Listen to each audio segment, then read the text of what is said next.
Minister గారు గౌరవం అనేది గౌరవం అనేది గౌరవానికి సంబంధించిన అంశం అన్నారు. అధ్యక్ష, నేను ఒకటి గుర్తు చేస్తా ఉన్నా అధ్యక్ష, మీరు పార్లమెంట్ ప్రొసీజర్స్ చూడండి. పార్లమెంట్లో ఉత్తమ్ కుమార్ రెడ్డి గారిని అడగండి, లేదా అక్కడ పనిచేసిన వెంకటరెడ్డి గారిని అడగండి, ప్రభాకర్ రెడ్డి గారిని అడగండి, ఇతర సభ్యులను కూడా అడగండి. అక్కడ రేవంత్ రెడ్డి గారు కూడా పార్లమెంట్ సభ్యుడిగా పనిచేస్తున్నారు, వారికి కూడా తెలుసు.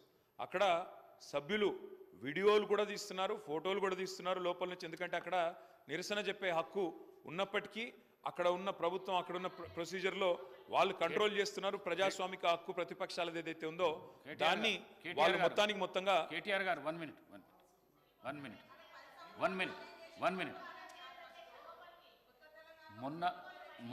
మొన్న హాల్లో తీసిన వీడియో ఏదైతున్నదో మీకు మేము పంపిస్తాము. ఎంత దుర్మార్గపు చర్య, ఎంత దుశ్చర్యకు చర్య.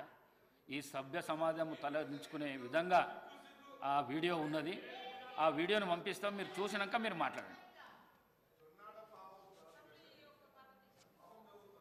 స్పీకర్ సార్, సభ బాగా నడవాలి అంటే ట్రెజరీ బెంచెస్కి ఓపిక ఉండాలి.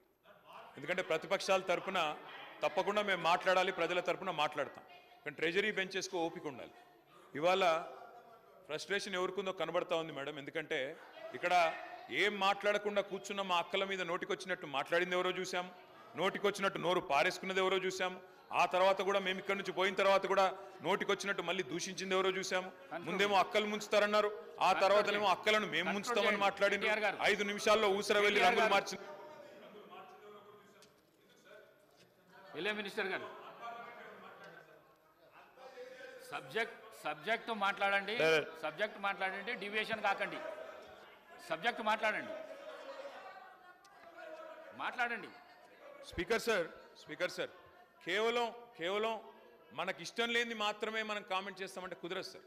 ఇవాళ రెండు వైపులా చూడండి, నేను సబ్జెక్టే మాట్లాడుతున్నా. రెండు వైపులా చూడండి, అందరికీ ఆదేశాలు ఇవ్వండి, భాషని ఉద్వేగాల్ని నియంత్రించుకోమని చెప్పండి. ఓపిక ఎక్కువ వాళ్ళకు ఉండాలి, దయచేసి ఆలోచించుకొని సమయంతో ఉండమని చెప్పండి. అది ముఖ్యమంత్రి గారి నుంచి మొదలు పెడితే అందరికీ ఉండాలి. నెంబర్ 1. నెంబర్ 2, అధ్యక్ష, పోలీస్ వాళ్ళు ఈ మధ్యన సుందరయ్య విజ్ఞాన్ కేంద్రంలో పౌర హక్కుల సంఘం వాళ్ళు మీటింగ్ పెట్టుకుంటామంటే ఆ విషయంలో వారు మరి ఏ చట్టం పెట్టుకుని వాళ్ళు నిరాకరించారో తెలియదు, వాళ్ళు బాధపడతా ఉన్నారు. దయచేసి ఇలాంటి సంఘటనలు పునరావృతం కాకుండా చూడండి. అధ్యక్ష, ఇప్పుడే మంత్రి గారు మాట్లాడుతూ ఒక ఆధునికమైన హైకోర్టు కడతామని చెప్పారు. అధ్యక్ష, అధ్యక్ష, ఈ రన్నింగ్ కామెంటరీ మంత్రులు చేయడమేం సార్, ఇది ఎక్కడ చూడలేదు నేను.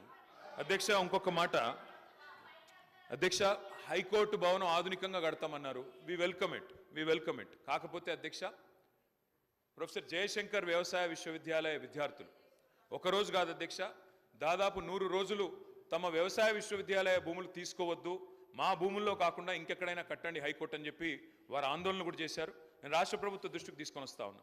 వ్యవసాయ విశ్వవిద్యాలయంలో జరగాల్సింది పరిశోధనలు, వ్యవసాయ విశ్వవిద్యాలయంలో జరగాల్సింది సాంకేతికపరమైన ఆలోచనలు. దానికి భూమి కూడా అవసరం సార్, ఎందుకంటే అక్కడ ఫీల్డ్ ఎక్స్పెరిమెంట్స్ చేయాలి.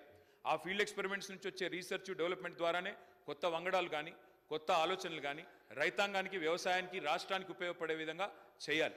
కాబట్టి దయచేసి నేను ప్రభుత్వానికి కోరేది, వ్యవసాయ విశ్వవిద్యాలయ భూములు తీసుకొని హైకోర్టులో 100 ఎకరాలు కేటాయిస్తామనే ఆలోచన ఏదైతే ఉందో దయచేసి దాన్ని విరమించుకోండి.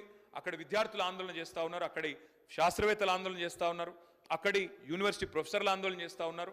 అక్కడి వారందరూ కూడా ఆందోళన చేస్తున్న నేపథ్యంలో ప్రొఫెసర్ జయశంకర్ వ్యవసాయ విశ్వవిద్యాలయ విద్యార్థుల ఆందోళనను దృష్టిలో పెట్టుకొని వారు విరమించుకోవాలి ఆ ప్రతిపాదన. మరో చోట